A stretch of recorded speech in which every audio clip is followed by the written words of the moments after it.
Channel, Reverend Dr. J.W. Morrison, theologist. Just pondering relationships as usual, trying to bring some thought to the whole thing, particularly covert emotional incest, where you end up with a woman who has narcissisticized the children. Is that a word? Narcissisticized children. I've seen this on several occasions now, and it's covert. You get welcomed in by the parent, but the children really don't like you, don't want you there. They don't want you near the mother. They don't want you in their clan. Doesn't matter what sort of a person you are. It's not about you, it's about where they're at, not where you're at. They don't want you to be there at all. It's not about whether you're good, bad, or otherwise. It's just what's happened to them through their parents, through the parenting, through the breakdown of the parenting, which is hard for kids, whether they're adult or younger. Parental breakups are no good for anyone. So when you come in as a third person, sometimes you come in with greater expectations than what you should. A lot of these women just want you to come and go, really. It's not about coming in to be a long-term partner. For a lot of these ladies, single mothers and that are in covert emotional incest, that probably don't even realise they are. It's just about coming in and fixing them up, which I'm not really sort of into that. I want to build a strong, healthy relationship where everyone prospers and things, but I've found myself in these situations, and it's not necessarily women with children. A lot of these women without children are no different. It depends on the personality and character of the woman that you find. And if she's a woman that has boundaries and has raised the children to be healthy and not codependent on her and enmeshed with her, parentified and surrogated as a partner, as a husband, then you've got hope. But if covert emotional incest, and the key word's covert emotional incest, is there, it's going to manifest. She'll be paralysed if it's a woman, could be the father. Let me just focus on the woman side of it. You can duplicate it to a father. If you're a woman with a father, you might be a daughter with a son, the golden child's son. It will manifest, because it's like food. These people need their sexual appetites met, particularly if they're alcoholics or on drugs, because that throws everything out and accelerates their sex drives and the cycles of all that. And then once that's fulfilled, you're not really required. That's what I've learnt. You're not really necessary. You're trying to get somebody to have a long-term relationship who doesn't want to. That's the whole thing. They don't want to. Just because you do. And if you put yourself, say you're a good-looking person or whatever, and they like you, and you put yourself in a situation where, I'm exercising, by the way, in a situation where you like that person as well, and you would like to pursue a long-term relationship, you've got to realise that it's probably not going to work because they're already bonded to the child, or the child to the parent.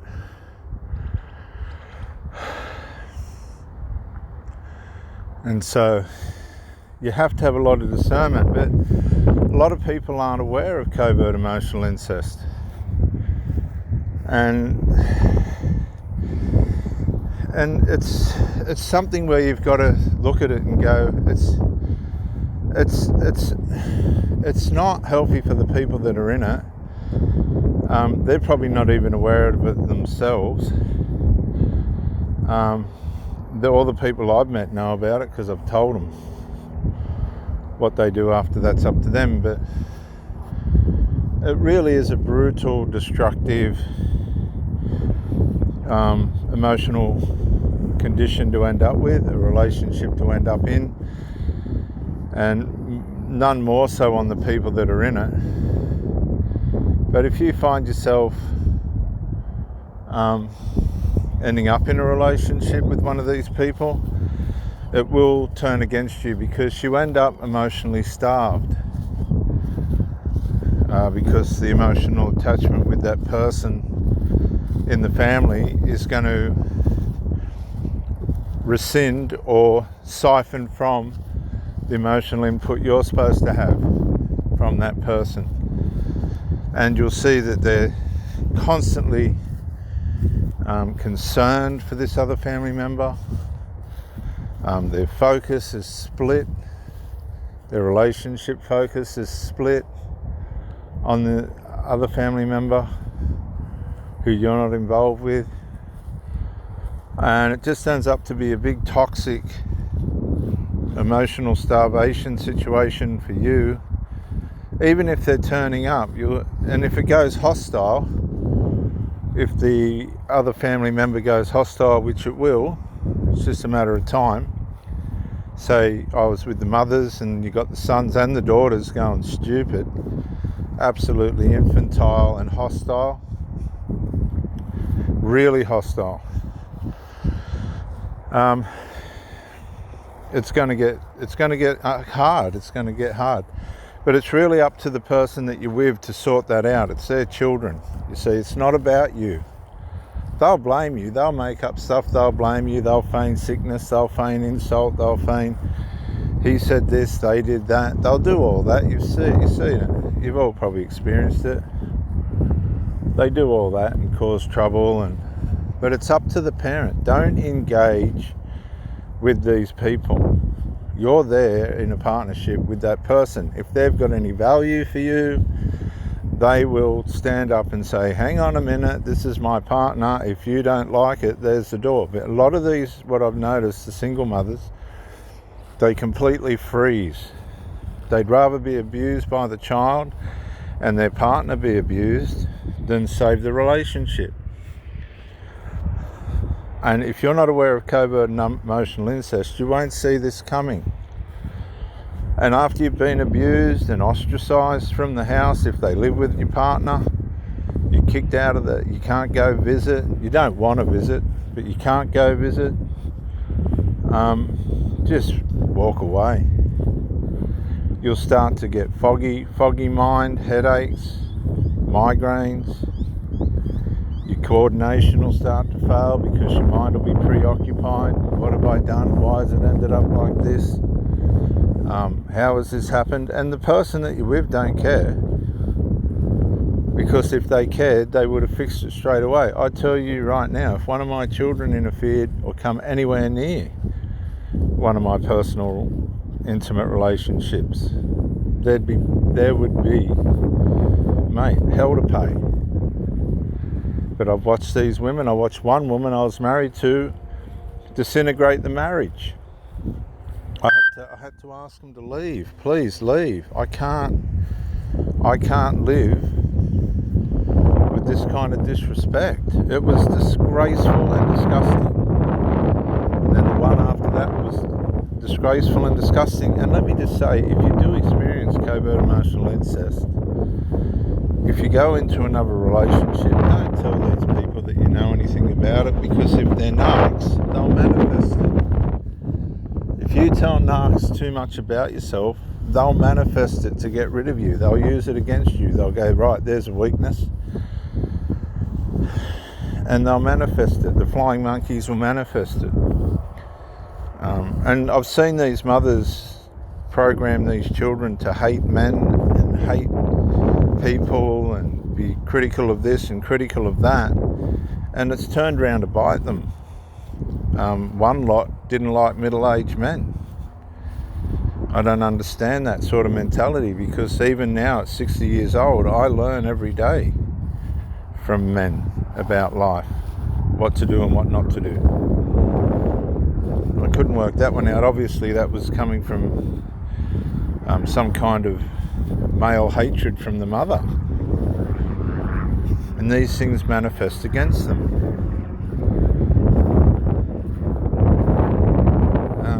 Job 12 verse 1, then Job answered, truly then you are people with whom wisdom itself will die. But I also have a mind, and I am not inferior to you, who does not know such things as these. In other words, he knew what these people were talking about, but they thought they knew everything about everything. And this is what you run into when you meet people that are not going to like you. They're not going to listen to you. They are stubborn. They will put their heels in. You'll see the mother trying to scurry around to try and fix it, but they won't be able to fix it, because one mother said to me, I'm frightened I'm going to lose him. This kid used to threaten suicide, and she set herself up as the professional to help him. You just stand there and watch, and you'd go, I've never seen manipulation as good as this. It was the best manipulation ruse and control ruse I've ever seen. It was shocking. And I said to her, look, but see, then again, you've got to ask yourself, maybe she got a buzz out of that. I mean, she used to look at this kid like she idolised him. It was strange, man. It was not normal the way in which these two got along. And this kid had her on her hands and knees, worshipping him. And I thought, hang on a sec, if he's really going to commit suicide, if this is real and it's not some kind of a joke, wouldn't you ring the authorities straight away? Wouldn't you just ring the authorities straight up? And take him to the hospital or call the police or something? The reason is the parents play into the attention seeking, because it gives them a sense of identity. It locks down the child to remain dysfunctional. See, they're feeding into the dysfunction, which means they're breeding it in the mind and heart of this adult man. And once these people get a taste for it, you can't change it. Yet they think they've got all the wisdom and understanding in the world. They haven't even left home, these people. And the mother's encouraging it all. It's really disgusting. It's really sad. And when you come in, it's not going to manifest until they're finished with you, in the true sense of the word. Because if somebody's not about to bring resolve to a problem, then they're finished with you. As soon as there's an unresolved and they're not dealing with it, they're finished with you. They're just going to use you after that. You've got to understand, don't care about what they say, don't care about how they go on. These people know how to resolve shit, how to resolve issues. And if they're not willing to do it, then it's over. They're finished with you. They're just using you until you tell them to go. You have to accept this. That's why I've got the picture of this ancient man who's sick and everyone's concerned about him, because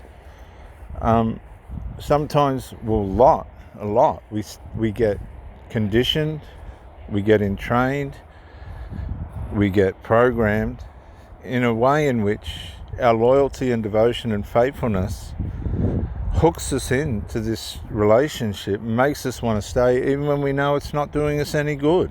we get sick, mentally sick. We get mental injury, which then plays out in our body. A lot of these people are medicated, on drugs and alcohol and weed and other stuff. And it doesn't matter how much you try and support them. If they're not bringing resolve, then they don't want to resolve. They don't know what resolve is. They don't want to fix anything. They don't want to deal with anything. You become a convenience. And of course, the unresolved will eat away at your conscience. It'll eat away at your attitude towards this person. You'll start to have doubts, but still keep pushing on, which is in training you and programming you to try harder, to be more devoted. Try not to blame you're constantly looking at yourself, trying to be, if I do better, maybe this person will come around, but they ain't coming around. You've got to understand, what were these people, what were their marriages like? What was the way in which they dealt with their marriages? What was that like? Was it acceptable? Was it infantile? You'll find that a lot of these people, I think the South African woman that I married, she was spoiled rotten. She always got her way, so she didn't know what it meant for anybody to say, hey, hang on a sec, this ain't on. Oh, she didn't like that. That turned the marriage upside down. The children jumped straight on board.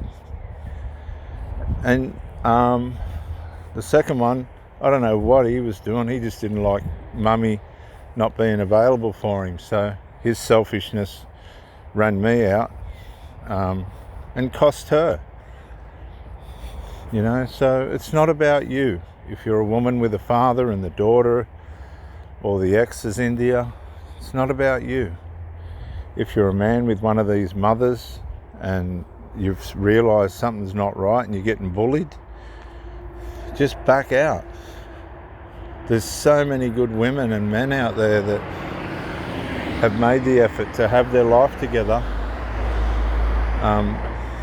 If these people want to tiptoe around the tulips and waste their lives, you don't have to waste yours. You don't owe them nothing. Really, you don't. They don't, you know. Truly, they are not the people with whom wisdom itself will die. No. A lot of them don't want to apply wisdom to their situations and circumstances. Full stop. And you will be left there trying to figure stuff out that they ain't going to figure out. And that's not fair and that's not right.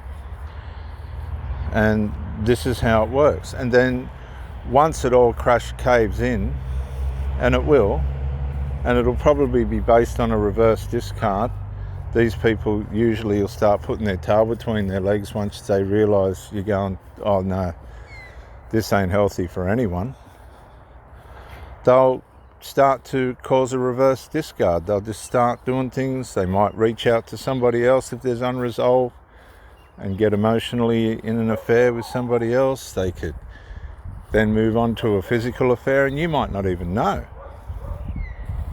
because you've been partially removed from their life, but you're still devoted. Sometimes the problem's ourselves. We put ourselves in situations that we shouldn't have been in, like I said at the start of the talk. You know, we got mixed up in a one-night stand or whatever the need was for that person, and it was never meant to be a long-term relationship. They were never ever going to change. They want to be enmeshed with their children. They don't want anybody else around all the time. They just don't want to be healthy. They just want someone that'll come and go, or they can come and go to when it suits them. It's a free form of prostitution, really. Just you get it for free. But it doesn't lead to anything, and it doesn't create anything, and it doesn't end up with anything. They all end up alone with nothing. Maybe a one-eyed cat or a three-legged dog, you know. They won't pick up its shit, you know. They bring home lizards, chewed up lizards, and the dog gets run over. The cat kills all the birds in the neighbourhood and all this. Just this dysfunctional crap. They wipe their male children's adult children's asses for the rest of their lives. They grow mustaches because they become masculine. They become combative with everything and everyone. It's just a toxic situation that you don't want to end up with. But that's how covert emotional incest works. It hides and then it surfaces after it's got you hooked in. But you should never have got hooked in. This is the whole thing. You probably need more discernment and skills. Because it's not fair, it's not fair on them and it's not fair on you. And you've got to look at it both ways. Sometimes our determination to have a relationship isn't fair on the person that we meet.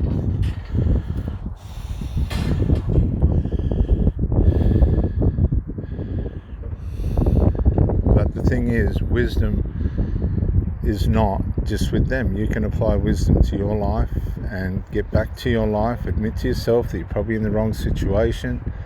It can get better for you. You have to say to yourself, okay, it's going to probably mar me mentally and emotionally for 1, 2, 3 months, but if I can get out the other side of that, then I've got the rest of my life to get back in order.